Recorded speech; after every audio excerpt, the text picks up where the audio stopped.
Hey, Krishna. hey Krishna. Hare Krishna. So today we are going to do the story of Sri Narad Muni. Okay. So we will start with our invocation prayers. Narayanam namaskritya naram cheva narottamam devim saraswatim vyasam tato jayamudirayet नष्टप्रायेष्वभद्रेषु नित्यं भागवत सेवया भगवते उत्तमश्लोके भक्तिर्भवति नैष्टकी आराध्यो भगवान् व्रजेशतनयस्तद्धाम वृन्दावनम् रम्या काचिदुपासना व्रजवधूवर्गेण वा कल्पिता श्रीमद्भागवतं प्रमाणम् अमलं प्रेम पुमार्थो महान् श्रीचैतन्य महाप्रभुर्मतमिदं तत्र दर न परा ॐ नमो भगवते वासुदेवाय ॐ नमो भगवते वासुदेवाय ॐ नमो भगवते वासुदेवाय मूकं करोति वाचालं पङ्गुं लङ्घ्यायते गिरिं यत् कृपातमहं वन्दे श्रीगुरुदीनतारणं परमानन्दमाधवं श्रीचैतन्य ईश्वरं हरि ओम तत्सत्. All right, so we first did the Mahatmya of Shrimad Bhagwatam, mainly Bhagavad Sapta. Followed by that, we did the pastime of Maharaj Parikshit based on Bhagavad Sapta. Today, we are going to do Shri Narad Muni's story. The reason being is Narad Muni plays a major role for Srila Vyasadeva to compile Shrimad Bhagwatam. So since we are going in the same order, that's the protocol we will follow. So now we did about what is the importance of Shrimad Bhagwatam and Bhagavad Sapta and Maharaj Parikshit. So now the person who holds a very major role in the compilation of Shrimad Bhagwatam by Srila Vyasadeva. So that is Sri Narad Muni. Narad Muni is the spiritual master of Srila Vyasadeva, and we'll come down to that how does the how it flows and how Srila Vyasadeva ended up writing Shrimad Bhagwatam based on the instructions and advice of Sri Narad Muni, his spiritual master. So now, Narad Muni, we know he is one of the Panchatattvas also. So in the Panchatattva, we have Mahaprabhu, we have Nityanand Prabhu, we have Advaita Acharya, we have Gadadhar Pandit, and then we have Srivas Pandit. So Srivas Pandit is the incarnation of Narad Muni. So now, how exactly does Narad Muni inspire Srila Vyasadeva? We'll reach there. But before that, we will come to who exactly and how exactly Narad Dev appears in this universe. So now what happens is, this cycle of this whole universe is about creation and destruction, then creation, then destruction. That's how it goes. So there is partial creation, there is partial annihilation, then there is full destruction, right? So it is about the 100 years of Lord Brahma. That is the whole cycle of the universe. So for every single day, the day of Brahma is the creation, and then the whole night comes in the partial annihilation. So in these different cycles of creation and destructions, every time when there is partial destruction, which is the night of Brahma, Sri Narad Muni is when the next day, so after the night of Brahma, when the next day comes, so when Lord Brahma creates again, that time he manifests for Sri Narad Muni to appear again. So in one of such cycles of creations and destructions, what happens was Lord Brahma, in one of the creations, he asks his 4 sons, the 4 Kumaras, to get married and help him manage the whole universe and maintain the universe and expand the universe. So they being the brahmacharis, they being the little kumaras, they looked little, 5-year-old, but they were very wise and very intelligent. So they refused. They decided, they refused to get into this management of the universe, for which basically you needed to create the progeny, which they refused because they didn't want to get married. They were happy being 5-year-old sannyasis. So they refused. So Lord Brahma was a little disappointed. But then he asked Narad Muni. He asked Narad Muni to help him in this creation. But then when Narad Muni heard, we know Narad Muni is an avadut, he just travels all over the universe, preaching and singing and dancing and the glories of the Supreme Personality of Godhead, and that's what he likes. So when Lord Brahma asked him to help him maintain the universe, he actually started laughing. He started laughing in the sense that, you're my father, he was telling Lord Brahma, and you know very well that I just like to glorify the Supreme Lord by chanting and dancing around the universe. I don't want to get entangled into this marriage business and help you in this progeny. So that, but the way he said it, Lord Brahma was a little offended by it, because he did not expect this from Narad Muni, because already, the 4 Kumaras had refused him, and now even Narad Muni refused him. So he kind of became a little upset with the way he was, kind of laughing. And he was coming from his point of view. He was not being rude to his father, to Lord Brahma.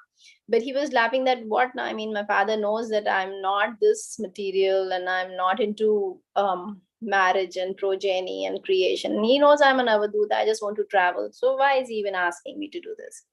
But because Lord Brahma got a little upset, he cursed Narad Muni that because you like to laugh and dance and sing and travel, you no less than a Gandharva. So I curse you that you become a Gandharva. Narad Muni was completely taken aback. He didn't expect this at all. But Lord Brahma, being his father, he did not object either. He accepted it. He said, okay, if that's what you want, so be it. But it was not fair on your part to curse me, because being my father, I consider you to be my father, though Narad Muni is eternal, and though, as I told you, after every annihilation, both Lord Brahma and Narad Muni, they, enter into Lord Vishnu's body, and then again when the creation comes, Lord Brahma manifests, and then he, with his mantra powers, he makes sure that Lord Narad Muni also manifests. So then he said, but I consider you to be my father, and it's not fair for a father to curse a child, that too in a way that it will harm the child. So because he was not actually the father, Lord, he was manifesting, Lord Brahma was making the manifestation of Narad Muni to happen. So Narad Muni told him that you don't, Lord Brahma was very much aware that Narad Muni is just glorifying the Supreme Personality of Godhead when he's chanting and dancing and he's moving around the universe, preaching everywhere. So he said, because you don't respect the Hari Katha that we do, for so many people like us, and you being a father, you're cursing a child in a way that the child is being harmed by this. So I curse you that you will not be worshipped like, the Supreme Lord in this universe anywhere. Not the way Lord Vishnu is worshipped. So that's why we don't have many temples of Lord Brahma. In fact, I am aware of just one, which is in Ajmer, which is known by the place is known by the name Pushkar, and there we have the temple of Lord Brahma. But other than that, maybe a couple more, but not the way we have so many temples of Lord Vishnu all over. So Lord Brahma, immediately he understood his mistake, and he said that I cannot take back the curse that I gave you, but I can give you a benediction that even though you have to go through the birth of Gandharva and, whatever the different births he will have to go through, but I give you the benediction that you will be able to retain your bhakti for Lord Vishnu. So then what happened was, now obviously Narad Muni had to appear as a Gandharva. So then there was a king, a Gandharva king, and he had a son by the name of Upabharana.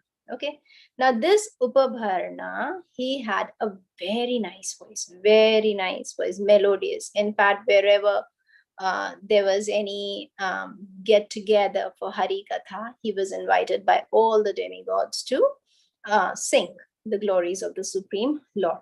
And that's how he was, busy glorifying the Supreme Lord with his beautiful voice, very melodious voice. Now, one time there was one such invitation where Upabharana had to go and glorify the Supreme Lord. He went there and he was glorifying the Lord. He was playing he was singing like a melodious, like all the Gandharvas do, very melodiously. So what happened was, there came a very beautiful Apsara there in the assembly by the name of Rambha. She was very, very beautiful. Now, Upabharana saw her and he was very drawn to her. So he wanted her attention. Now, to seek her attention, he tried raising his voice, in the sense he started singing in different melody, and he started singing in different, he kept changing the melody so that he could get her attention. But she did not give her attention to him. So he tried harder, and in that process, he ended up changing the lyrics. So now the Krishna Katha, which he was glorifying in his musical way, it changed into a glorification of Rambha. That really, really, really upset Lord Brahma, because the assembly was for the glorification of the Supreme Personality of Godhead. And Upabharana, he got a little off track, and he started trying to get attention of Rambha, and for that he ended up changing the lyrics. So now Lord Brahma got again upset. He was again upset, and then he cursed him again on the basis of Namaprad. He said, what you're doing, this is total blasphemy of the name of this holy name, and based on that, I will curse you. And this time he said, I will curse you that you will take birth in the material world, in a situation where you will not be able to chant the holy name, because you have no respect for the holy name. Now, this was a follow-up of the previous verse, because in the previous curse, he told him that I cannot take back the curse, but I give you the benediction that you will be able to retain your bhakti. And we all know that in the heavenly kingdoms, the opulence is such that it is very hard to to do bhakti. It is not that easy because of so much of opulence around. So that, just to fulfill that part, he was again cursed to be born in the material world, because we know earth, in the higher planetary regions, because of so much opulence, it is difficult to do bhakti. And in the lower planetary regions, because of so much misery, it is difficult to do bhakti. There's a perfect match, and mix and match of misery, distress, and happiness on the planet Earth. That is why only on the planet Earth, it's a lot easier to get into devotional service. So that is why he was cursed to be born on the material plane, which is Mother Earth. Here in this, when he was cursed to be born there, now he took birth, and he was taken care of by his mother only. He was wise. So actually, the story goes like this. He was actually born as a son of a king. So this king and this queen, they both decide to enter the Vanaprasth ashram. And so they joined the ashram of a Brahmana. But in due course of time, the father, the king, leaves his body, and after he leaves his body, it is found that the mother was expecting a baby, but she was taken care of by the other sages in the ashram, so there was not a problem. Now she wholeheartedly was serving them. So Narad Muni grew up in a ashram of a brahmana, and there, because it was an ashram of a brahmana, all the traveling sages, would come and spend some time there, especially during the 4 months of Chaturmas. Chaturmas, either the 4 months, of the rainy season, where when the sages don't travel but sit and practice their meditation and their sadhana in one place. So for these 4 months, these sages, they had taken shelter in that ashrama, and Narad Muni was engaged by his mother in serving these in serving these sages. So these sages, Narad Muni would do everything basically to serve them.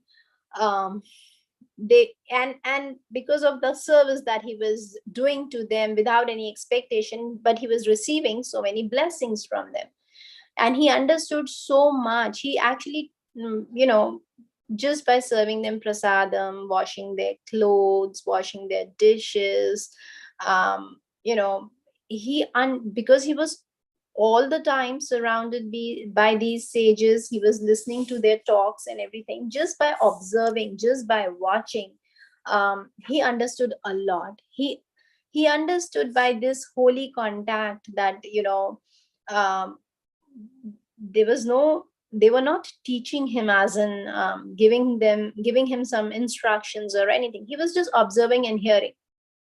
And we all know the importance of Shravanam. Bhakti starts with Shravanam. Shravanam is hearing. Just by hearing their conversation to each other, not even to him, just by this simple conversation which they were having amongst each other, and because he was present there serving them, his so many karmic punishments, so many sins that he had committed in his past lives, they all were eradicated. Because as we know, this was a blessing from Lord Brahma that he will retain his bhakti. So now he's coming to that point.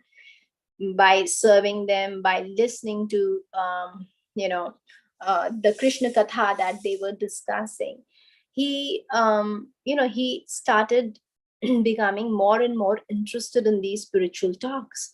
He eagerly listened to the sages describing the attractive qualities of Lord Brahma, his activities, his pastimes, his character.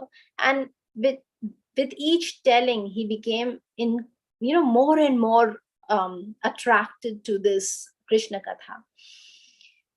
And this was his daily routine for 4 months. Now, what happened after these 4 months? This actually resulted in his realizing that he was not the material body or mind, but was an eternal spiritual soul. And he understood the goal of life. He understood that this was very this is a confidential and spiritual knowledge, but he learned from where exactly the souls are coming. He understood what causes them to suffer. He understood how the soul can become free from all this misery.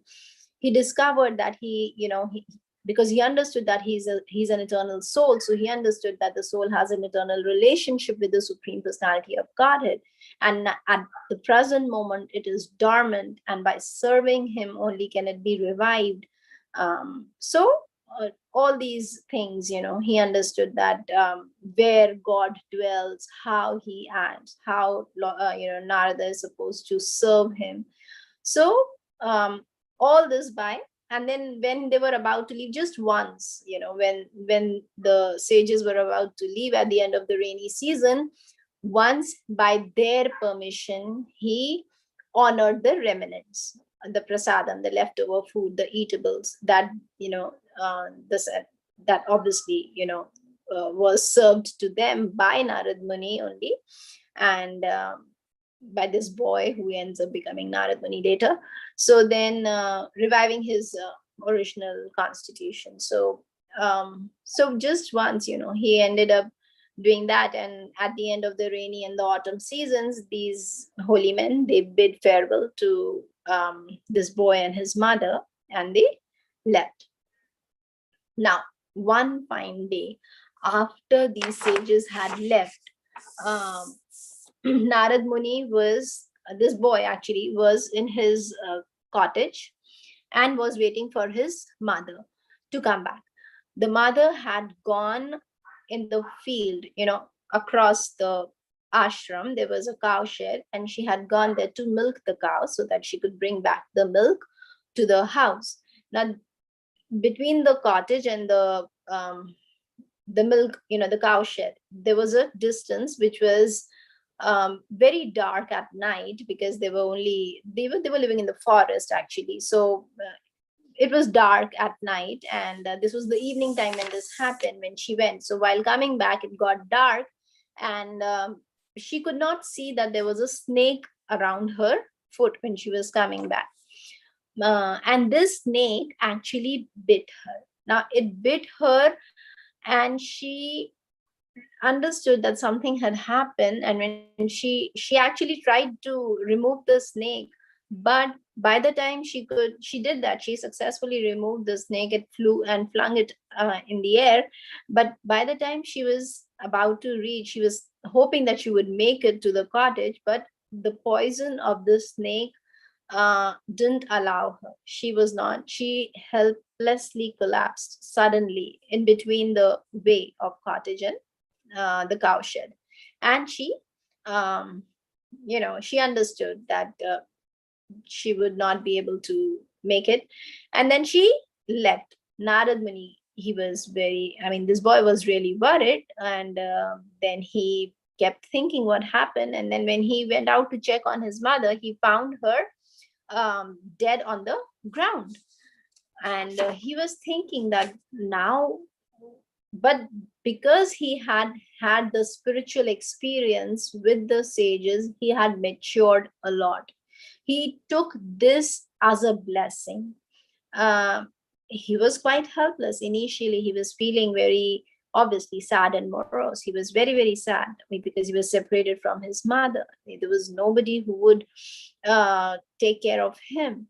But at the same time, he was aware of the spiritual knowledge that he got from the sages, that his mother is just gone to a different realm, and that Lord will take care of him. This knowledge of um, his mother going to the spiritual realm gave him little satisfaction. He was peaceful thinking about his mother, that okay, she's taken care of. He understood that the Lord is taking care of, Lord Krishna is taking care of his mother. Now, what about him? But he didn't lose heart. He took it very strongly, and he decided that he is going to follow the path of the sages. And thinking like that, he did not lament as such, because the satisfaction of his mother being taken care of, the Lord was there for him. So he thought now he needs to move in the north, in the direction of north, because that's how the sages had advised him. And he decided to move in that direction. Now he headed towards north. Now, while going, he didn't know where he was going. He just moved in that direction. So he passed through so many cities, so many towns, so many villages. He saw so many farms and mountains, hills, rivers, everything he saw. And then he ventured through so many forests, there were so many sharp grasses, so many weeds, but nothing was scaring him. Um, he saw very dark and dangerous forests also. He saw snakes, he saw owls, he saw jackals, because at night time, that's all he would see. But he was not scared. he was not scared, because now he had the spiritual knowledge with him. He understood the importance of bhakti. He understood the importance of chanting the holy name. So, and while he was doing that, after a certain while, after traveling, he felt little exhausted. He not only physically, mentally also he was exhausted. He was hungry. He was thirsty. So then he thought that he should take a break. So there came a lake. Now, after bathing in that lake and drinking the water, he felt much relieved and refreshed. And then he thought that, okay, he wanted to, you know, sit and meditate. So after traveling for a little more distance, after feeling so refreshed, he sat. He sat, and then he sat under the shade of a banyan tree. Now, when he sat under the shade of a banyan tree, he started meditating. He had heard about the presence of the super soul within our heart from those sages. And as per their guidance, he started meditating on the super soul. The super soul is actually the position, the name of the expansion of the Kshirodakshay Vishnu, who is present as Paramatma in everybody's heart, is Adi Yagya. So Adi Yagya is the name of the super soul, the Paramatma within. So he started focusing, meditating completely on the Paramatma within. His eyes became full of transcendental love and tears, and he was just meditating, and suddenly he sees Adi Yagya within, who's present within him as Paramatma. He sees him. When he sees him, each and every part of his body became so thrilled and so enlivened with ecstasy. He became so blissful. He was so happy that he stopped seeing him. So he tried after that. He again closed his eyes, and and again he tried to see the Adi Yagya, the presence of Adi Yagya, but he could not. He opened his eyes again, and then again he closed his eyes, because he was so drawn by what he had seen. And he was so sad that it was momentary, that he became so upset that now he was not able to see. After trying it for so many times, he was so distressed, he was so sad. Then suddenly the Adi Yagya within his heart, the Paramatma within his heart, spoke to him that, Narada, I am so sorry, you will not be able to see me for the rest of this life. Narada was taken aback. He had experienced such a wonderful thing. He said, what?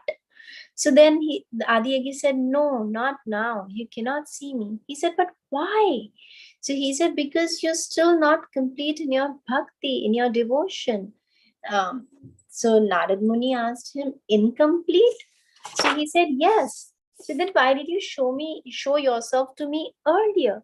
So he said, because I wanted to increase your desire for me. So Narad Muni asked him, increase? So he said, yes, because the more you remember me and hanker after me, the more you will be freed from your worldly desires. And then Narad Muni asked him, and when I am free from them, will I be able to see you then? So then Adi Yagya said, yes, always, everywhere. Hearing this, Narad Muni was hopeful. He was like, wow. So now by the mercy, and then Adi Yagya said, and by my mercy, you will never forget me. And then the Lord stopped speaking. Adi Yagya stopped speaking. Narad Muni felt so relieved. He felt so grateful. He then offered him his obeisances.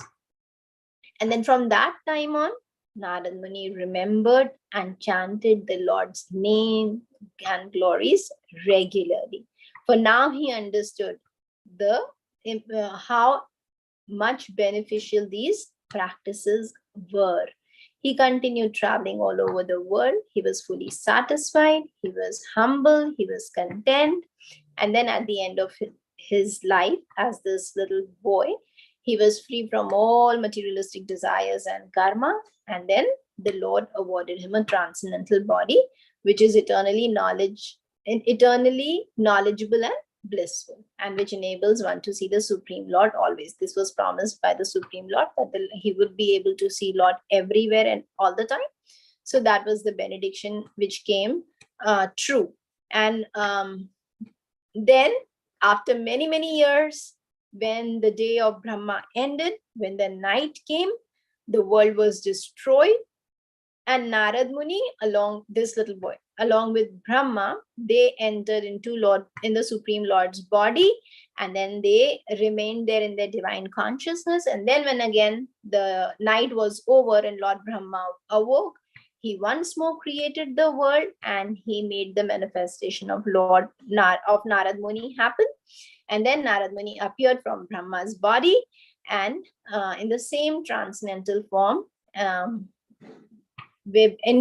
so before entering into the body of the form itself, he had attained his transcendental form as Narad Muni. So he just appeared in the same form, and he continued traveling everywhere without restriction for preaching, both in this material world and in the spiritual world.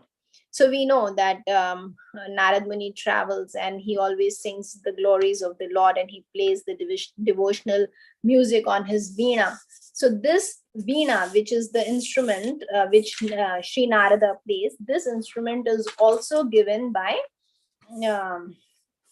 the Supreme Lord, Lord Vishnu, to him.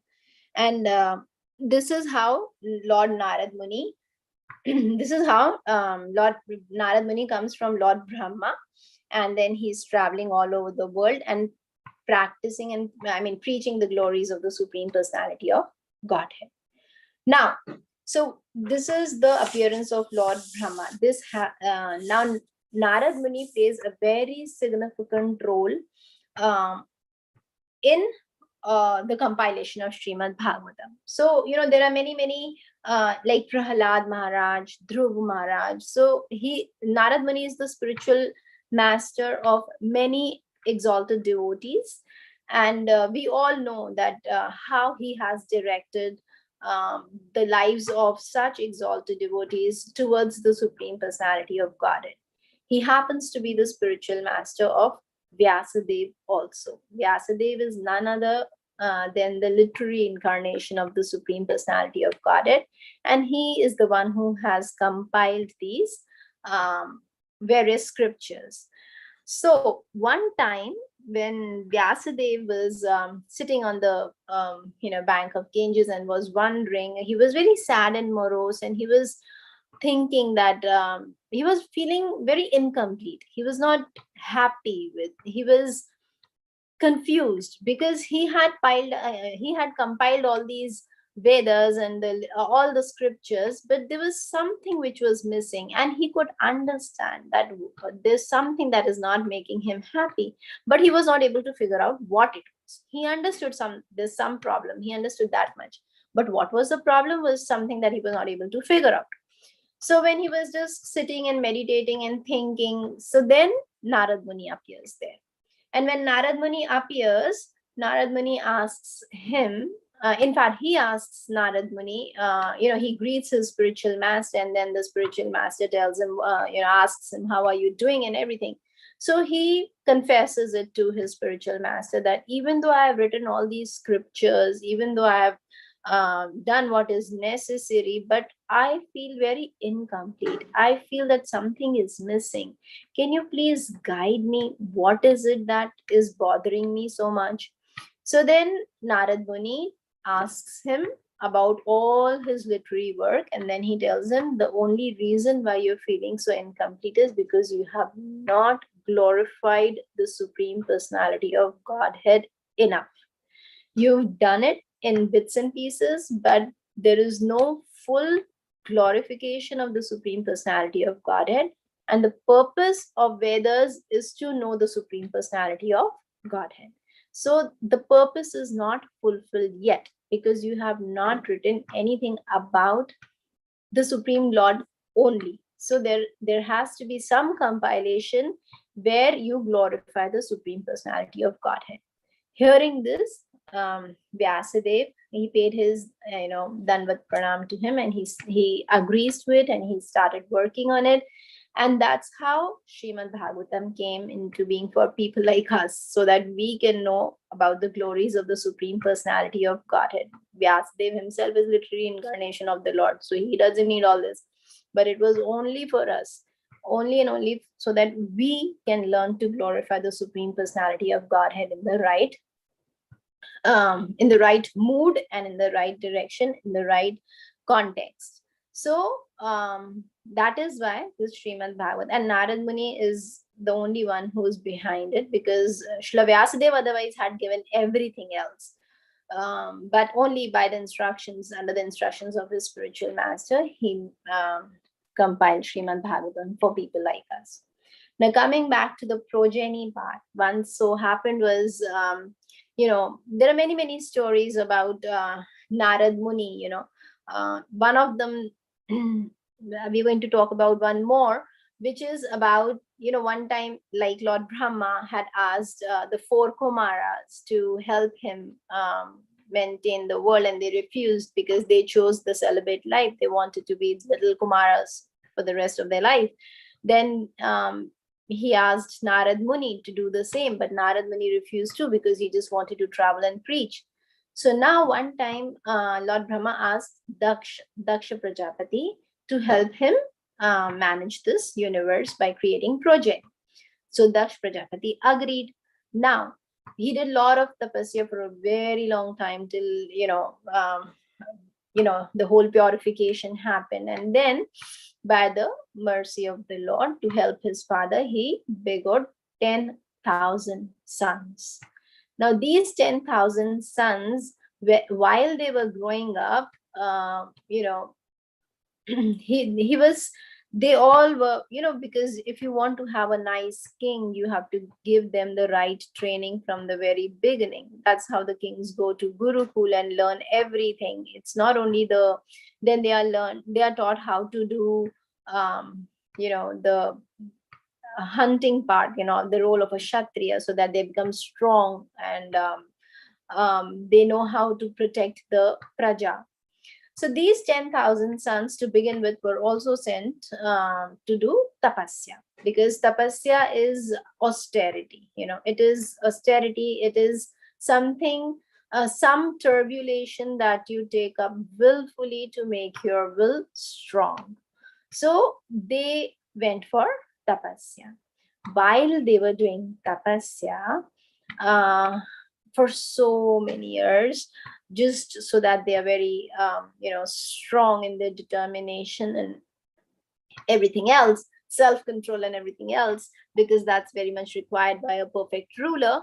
So while they were performing these austerities, there appears Narad Muni. Narad Muni is the greatest devotee of the Lord, and all he does is he glorifies the Supreme Personality of Godhead.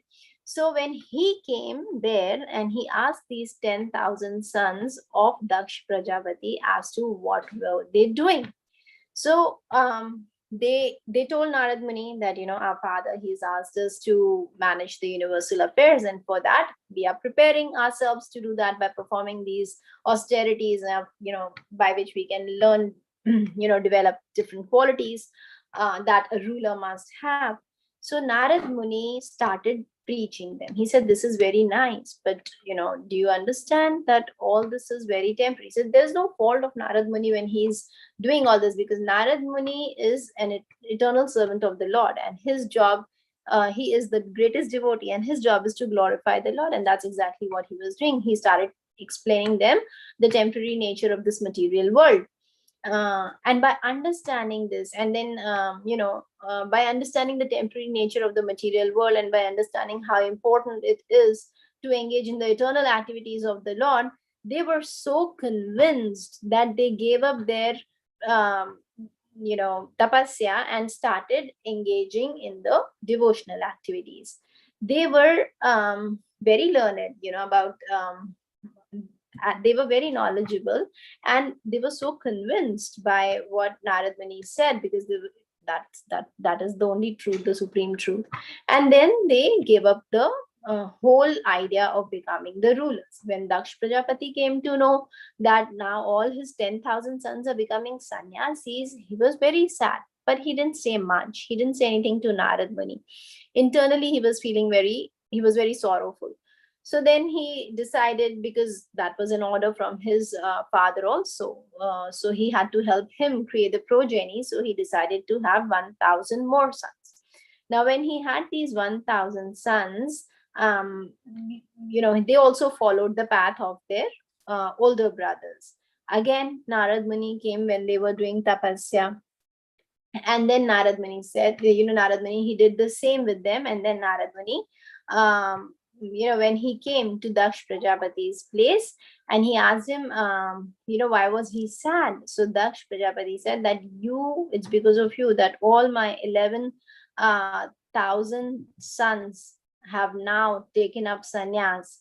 And it is because of you. This time he could not contain his anger or his sadness or his moroseness, and he ended up expressing this to Narad Muni. And then he said, because of you, I have lost all my 11,000 sons to the sannyas ashram, and it was an instruction from my father that I need to help him create the progeny, which is not possible now. So I curse you that you will not stay at one place. Ever since then, Narad Muni has been traveling from one place to another. That was his. He was traveling earlier also, but after this curse, he's actually not able to stay at one place. So this is how the story of Narad Muni goes. And Narad Muni, we should be very, very, very, very thankful to Narad Muni, because it's only, as I said, because of him that the entire Shrimad Bhagwatam has been compiled by Srila Vyasadeva for people like us. So there are many, many stories of Sri Narad Muni. But I would like to end here, and I would like to know if anybody has any comments or questions. Hare Krishna. Thank you so much, Mataji. As usual, very wonderful story, and the way of you tell the story is amazing, Mataji. No words from my side how to glorify you, but it's amazing, Mataji. So thank you so much for all your hard work which you give it to us, and the nectar of Srimad Bhagavatam stories are really very wonderful. So I request to all the kids, if you have any comments or if you have any confusion or you have any questions, please raise your hand and feel free to ask to Mataji. Thank you. Hare Krishna. Suraj, please unmute yourself. So, Mataji, after Daksha cursed Narad Muni, did Daksha populate again?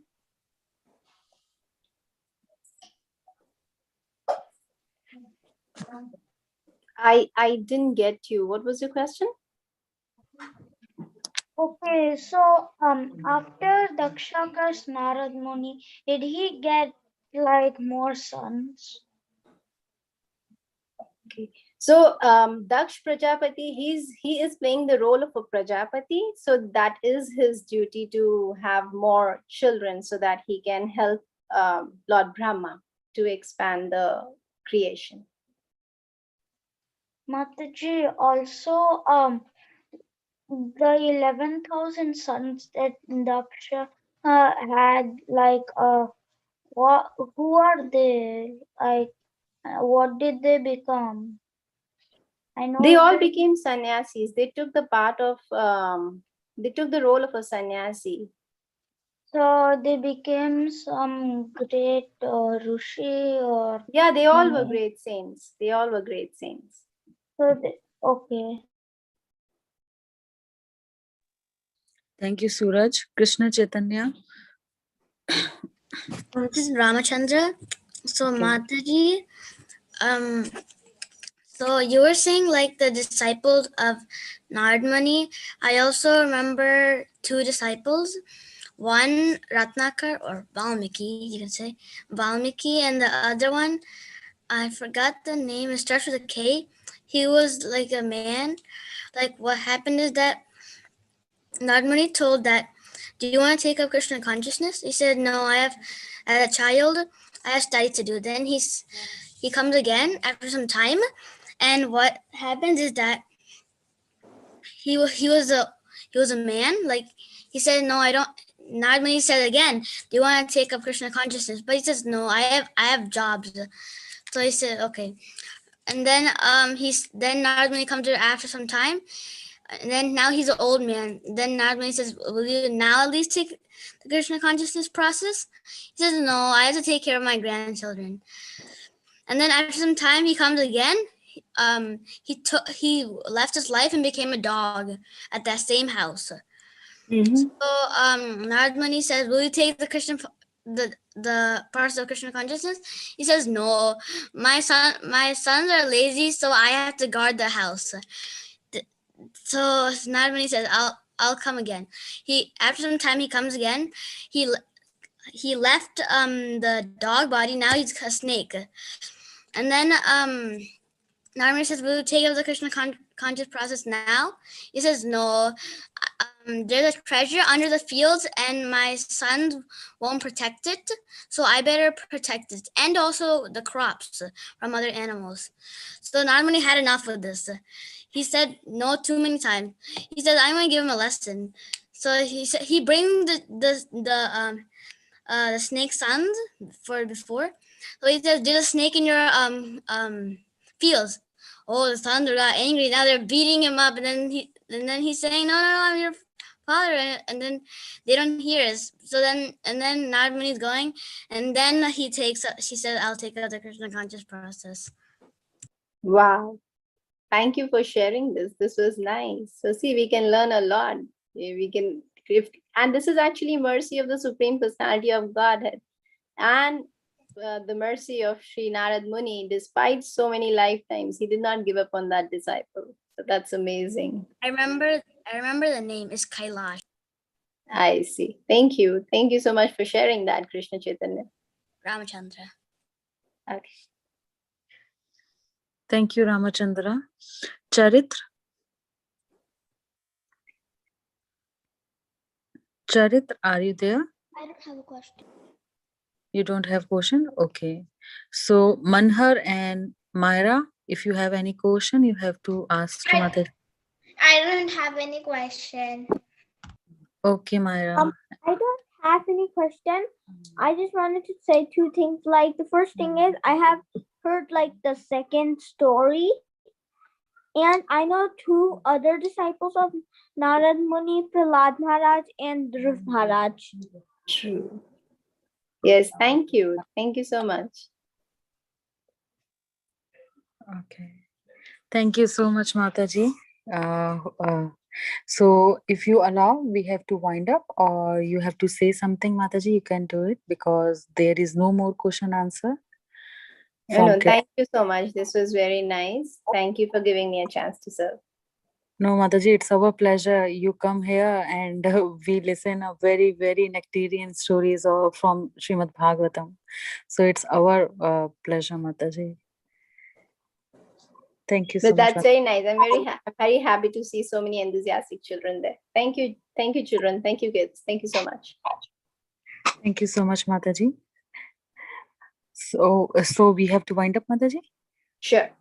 Okay. Thank you. Thank you. पतितनां पावनेभ्यो वैष्णवेभ्यो नमो नमः। वैष्णव वृंद की जय। Jai. नैन मंजरी माता जी की जय। हरे कृष्णा।